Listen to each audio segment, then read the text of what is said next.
Hey guys, I hope everybody's having a fantastic day as the vapor clears the room. I want to just thank all the channel members. Channel members, thank you so much for all your support. And I want to welcome everybody here to Javon's Knife Flicks. I want to go through kind of a banger budget knife, the second version of such said budget knife, value knife for some. And guys, real quick before we start, if you haven't yet, or if you hadn't had a chance and you feel so inclined, please hit that subscribe button down below and that bell notification icon next to it. It'd mean the world to me and really help the channel, and I would appreciate it. So what I've got for you today is a Eutektik Trinity. If this knife looks familiar and you've been around the channel since I started, right, Blade Show 2022, I bumped into Liong Ma.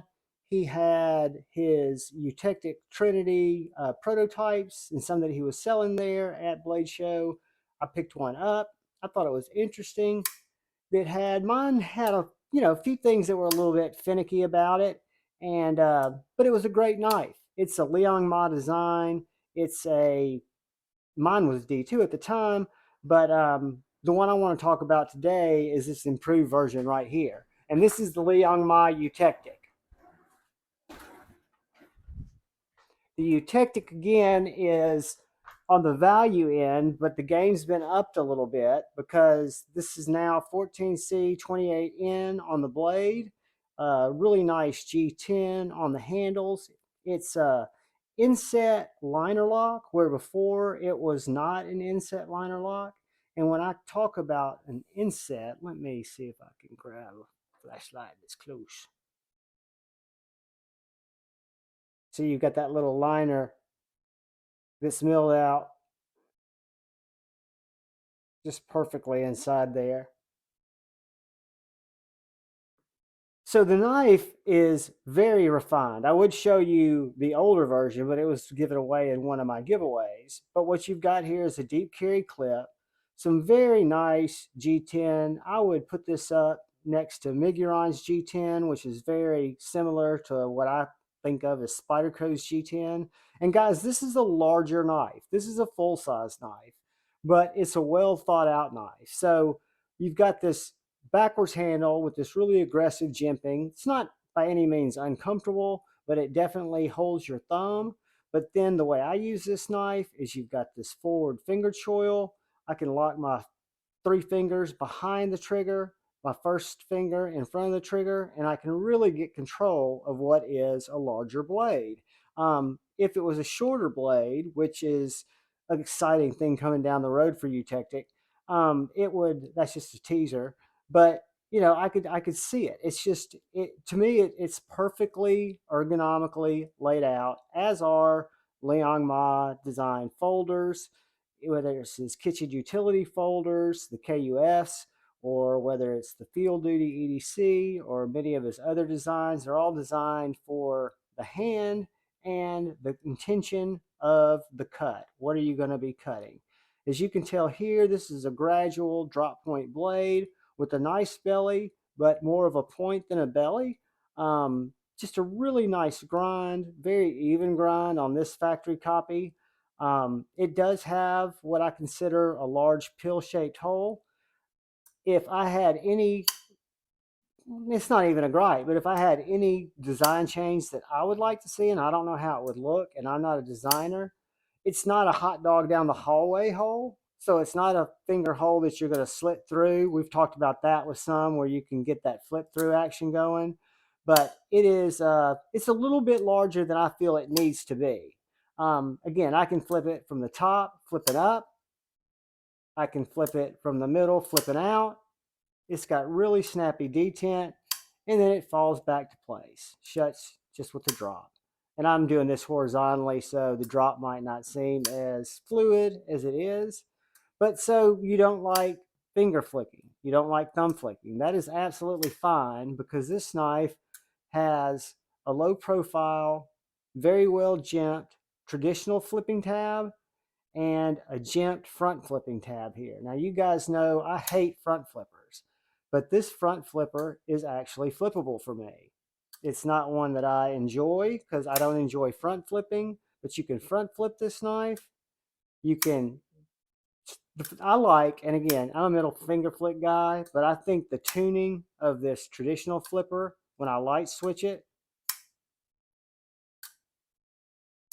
it just flies out.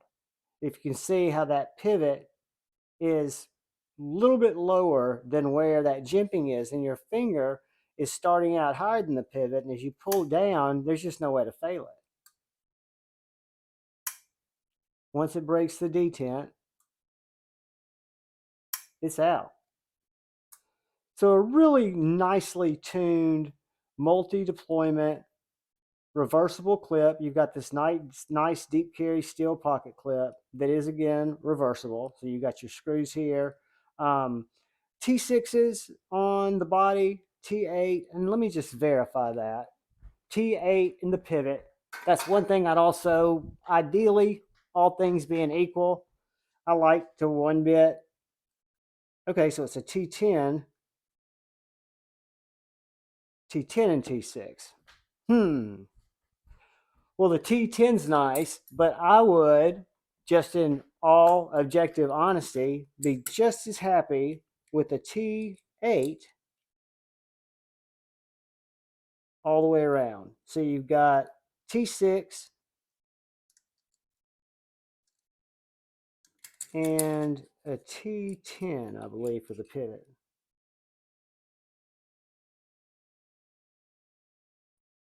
No, T8, I'm sorry.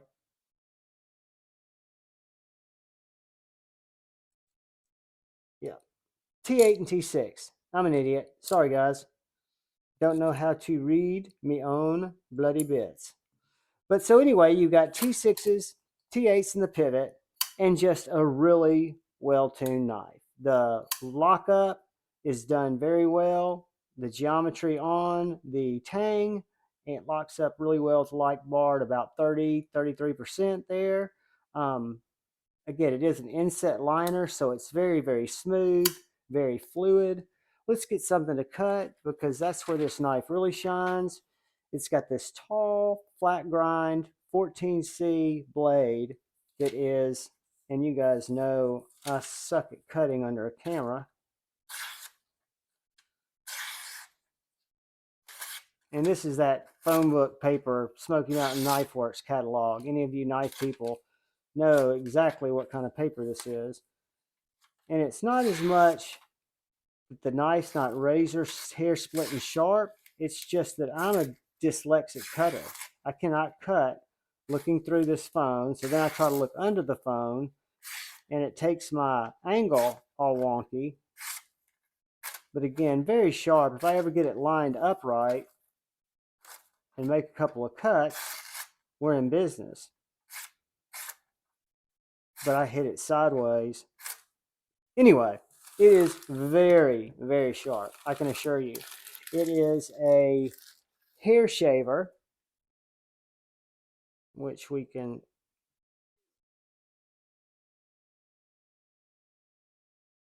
get down here and shave some hair.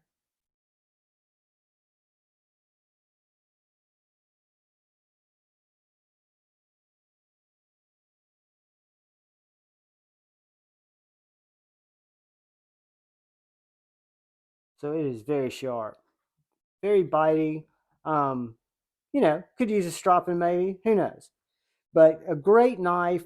My understanding is, and I will leave a link in the description to Liong's website where these are available right now.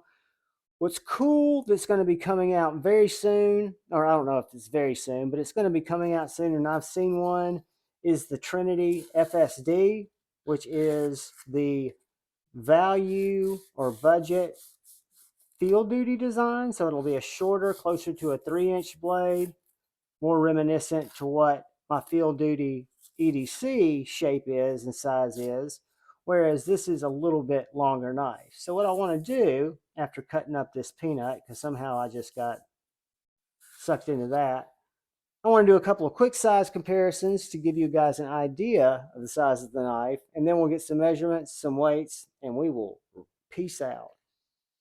So guys, first knife I'm going to compare it to is the Cold Steel 4 Max, and surprisingly, this knife is shorter, smaller than the Cold Steel Formax, but not by a lot. Full-size knife, guys. And there's the Civivi Baby Banter, much larger than the Civivi Baby Banter. So let's look at it next to a Benchmade Bug Out. And it is going to be more than an inch shorter than the Benchmade Bug Out. So let's see how it stacks up next to the Paramilitary 2. And guys, I'm here to tell you it is a little longer than the Spyderco Paramilitary 2. And I think some of the budget knives that I broke out to compare it to are going to be smaller than it. But the CJRB Pyrite, the Miguron Moirel, still my value knife of the year. CJRB Echo.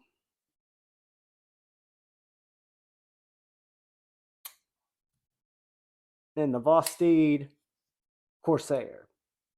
So as you can see, guys, even though the handle is about the same size, it's still a full-size knife. The blade is longer on the Trinity. So you've got not only a nice choil, you've got a nice cutting area. So let's see how big it is, how long it is. It is 8.5 inches overall with the grip of 4 inches. That's inside of the trigger to the back of the knife. You're at right under 5 1/4 to right here. So if I measure from right here to right here, that's 5 1/4 inches. So you've got room for any size hand. Now, if you're not going to use a choil, that might be a negative for you, but I can't imagine why you wouldn't use that choil. So let's get a little idea on this 14C 28N blade. It is right at 3 3/4, just a sconce under 3 3/4. You've got about a 3/4 inch choil and a 3 1/4 inch cutting surface. So guys, this knife is a banger. It is a well-tuned, big, thin behind the edge. Let's see how the spine is. 0.1275 behind the edge, right at the sharpening bevel. You're at 0.0180. And then your handle, I'm guessing, is going to come in around 1/2 inch, 0.45. So that inset liner makes a big difference. Knife has gotten thinner. It's gotten more refined when it had this just standout steel liners. The lockup seems much smoother. And guys, for a budget knife, and again, I'm thinking this is going to come in probably, I think it's around $90, something like that. In 14C 28N and G10, designed by Liong Ma. I think it's a win. I mean, if you're looking for a larger knife, this is a good one. It's tall, it's flat, it's beefy, but yet it carries thin, small, multiple deployments. Let's see if I can get this one. Yeah, great knife, guys. I'm a fan. You guys know that already, though. Being with the field duty, EDC is my #1 knife. But I love seeing Leon get into this arena and really pursue it. And hopefully we'll see some really cool knives. I'll leave a link to where these are available at liongma.com. Guys, thank you for watching the video. Thank you for putting up with all my videos. I appreciate you more than you know. Channel members, muchas gracias. Guys, I love you all. Please, please look out for the guy or gal to your left. Please look out for the guy or gal to your right. Look out for each other. Go forward with love in your heart. Choose debate, not hate. I love you all. Peace.